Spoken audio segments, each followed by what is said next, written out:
My mother is 100 years old today. Her name was Marguerite, Nellie Marguerite, and she was known as Madge. My father christened her Madge, and she went through most of her life as Madge. It was easy to say. So that was her. You want to know about my father? Okay, her husband? Well, his name was Alfred Stuart, known as Bunny. It's all about, pet names in the family. He went through life known as Bunny.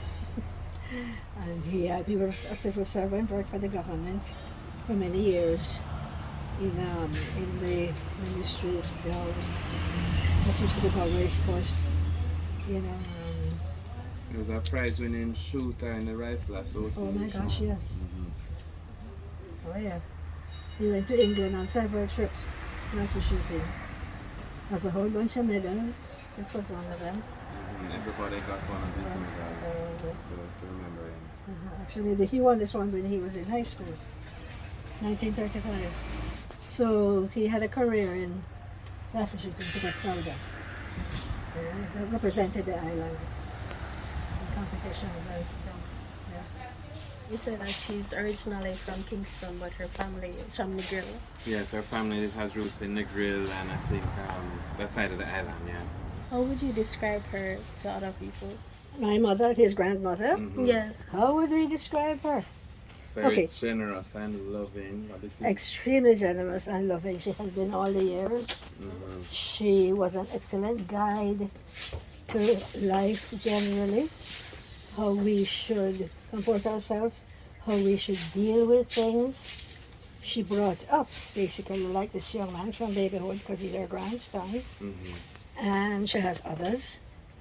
And she was always kind and gentle, but no suck. She didn't take mischief if it was a problem, kind of thing. She'd straighten out river. She was firm with us. Yes, she was firm. I think because she was young during the war times, during World War II, and there was lots of rationing and times were hard. So I think that most people that generation, she was very, what's the word, frugal. She wouldn't let things go to waste, and she was saved. And I remember she taught me to be mindful of my spending and save my money. Yeah. Well, she taught us some good lessons, which have served us well. She was always there for us. If we had a problem, she would help, but she wouldn't take over and tell us what to do. She would more guide us, with it, until we solved the problem. So, she was just wonderful, my mother. She was very loving. Always comforting, always nurturing. Always gentle, always cheerful. She was a teacher. Yes. That's all she did?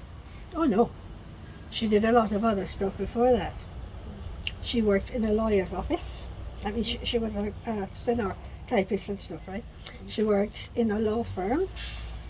She worked at Sproston's, which you probably wouldn't know. It was a company that dealt in cows and that cattle and stuff. Eventually, she went up to Cast and did a year of teacher training. And after that, she taught for many years. She taught at St. Hugh's High School because she taught typing and shorthand to the senior students who were going to be leaving,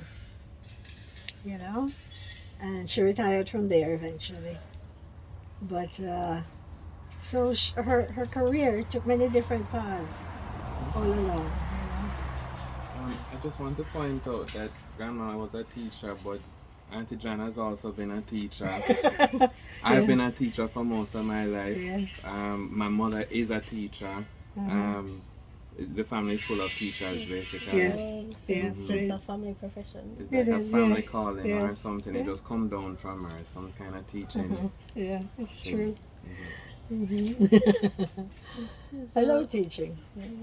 I guess I do it even when I'm not thinking. That is it. Yeah. So what would be the most fond memory that you have of her? probably too many to mention. But because I'm the last one, I was her baby, you know, and she kept me under her wing. My daddy was not as close to me, but she and I were very tight. I went to the same school that she taught at, so she and I traveled together every morning to school and back. She always said that I look like her mother. I look the most like her mother. She taught me to type when I was about 7, so when computers came along, I already, knew how to use a keyboard. She taught me to sew. She taught me how to be a nurturing, caring, family oriented person.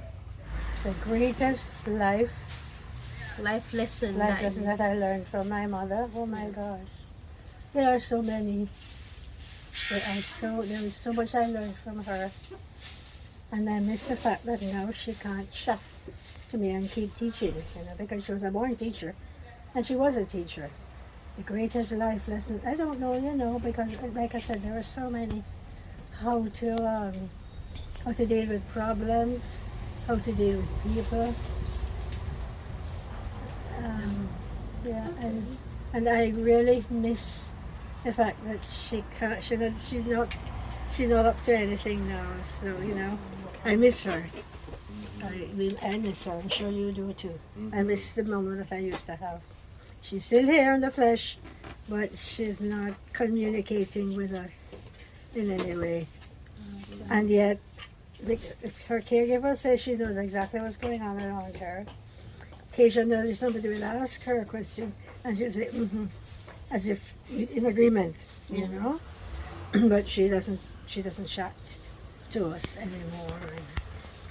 So she's, it's hard to see her like this, remembering what a tower of strength she was. A tower of strength. Yeah, Actually, that was the word I wanted to say, because I had some time to think about it. I think the greatest lesson Grandma taught me, even more through action and example than anything she ever said to me, was the value of strength, but not just strength like brute strength, like strength and grace. I think that is resilience there, and that is why she's still here. Two of my grandmothers, the two strongest people I ever know. I have a picture in the album that I made for her of her 100 years, of her with me in the water in Negril with a inner tube tire, and she's holding me and showing me that it's okay to go in. So she also taught me to love the sea, which is still a passion for me. Just a few weeks ago I was in Negril, and that's because of Mommy. Her mother was born in the town of Negril, so that's where we spent all our family holidays. Okay. We would go back to visit family friends, because all of the her mother's people migrated or passed on, but there were family friends who had a house there.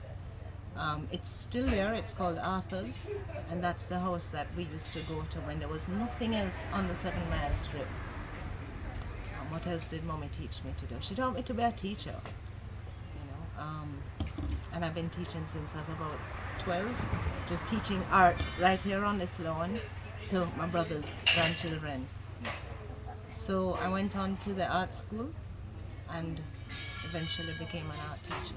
Well, could you tell me more about her family? Did she have any siblings? She was the first second or the of second? four, because her mother lost a couple of babies, but she was the only girl that they ever had. My grandparents. She had 3 brothers, one older, 2 younger. Now the one that's older, he lived in Trinidad because he had migrated. Her parents migrated and went to Trinidad as well. Her 2 younger brothers stayed here. They got married, they had a whole bunch of children, so there were a lot of cousins knocking around, when we were young.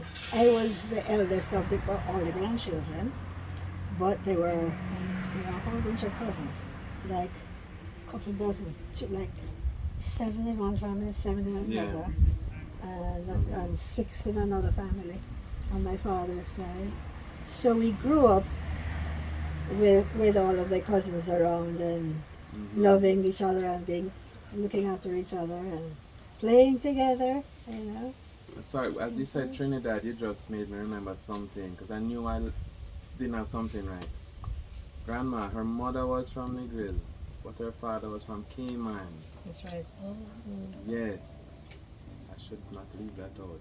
Yeah. So honor my great grandfather. Yes, he was from Cayman. So so that's where her roots are from. Yeah, he met my grandmother in Negril. He was on a boat that was loading lumber to take somewhere or the other. He came ashore and he met her there, and they got married and moved to Kingston, where probably all our children were born. I think I was born in Kingston. We were all born in Kingston, and we grew up here. This is our home. This is my home. Now this family home has been the family home for, is it 50 years or more, Jason? Because I was 17, 16 or 17. Yeah, your mother was about 1 or 2 when moved in and partitioned about. So 60? you've been here about as long as Jamaica been independent. About 58 years. Okay. It has been our family home. Yeah. Right, so how many siblings do you have? I have 3 siblings, 2 sisters and a brother. So how many children do all of you have? How many grandchildren? I have 7 grandchildren. No, Madge, how many grandchildren does grandma have? Yeah. Yes, Yeah. all right. Okay, I have 3 children. You have Your 3, mother has 4, so that's 4. 7. And Peter had 3. Peter has 3, yes. So 10. And she had 10 grandchildren. And between among all the grandchildren, I have 7, all her grandchildren. There are a lot of great grands. I have a total of 7. My brother has probably more. That's one hard to count. Yeah, every now and then I count them up. But all I know is I have 7 grandchildren who are my mother's great grandchildren. She has 3. I'm not a number Because your person. sister has 2, and your brother has 2, so she has 4. Mother has 7 and 8, that's 11. Savannah, ask Nana how much great grandchildren. The other day she surprised us by telling her what day of the week it was.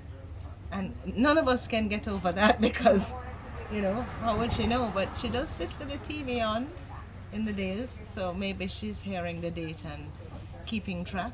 But she said, yes, I know it's Saturday. So we were really surprised. So some people think that she's not hearing or not understanding or not awake, but I know she's there. When I greet her, I always get up, you know, to acknowledge that, yes, she knows it's me.